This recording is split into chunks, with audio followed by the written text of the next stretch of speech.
businesses became obsessed with how fast and how quick can I get stuff to people, and how cheap, particularly in the fashion industry. We lost something along the way, and that something along the way is actually what this industry is built on, which is feeling and connection and creating and ideas, and I think that's why it's really feels like it's relevant. I did 5 different charities, and I went to them. I said, listen, do you know what? Give me some of your shops, and I will do this across the country. 4 of them said no. Wow. 4 of them said no, we can't. That would be far too expensive. I said, no. If we make these places that are beautiful and have love and respect at the heart of them, places that could look like they were just ordinary boutiques or vintage boutiques, I reckon we could up your sales. And stories is the answer here. How are we telling these stories?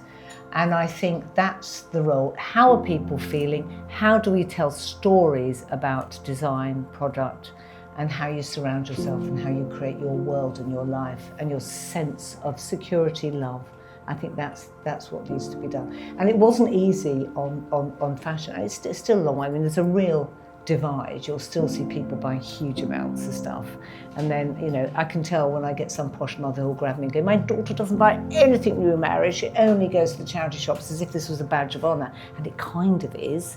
And so what that tells you is those status stories need to be told, and how you're telling them, and without being too earnest. But we are now in a rebuild creative space, which I find much more interesting, much more stressful, but much more interesting than where we've been. And I think the great ideas is what's going to get us through. It's going to be the creative people, certainly not the ones going, how much?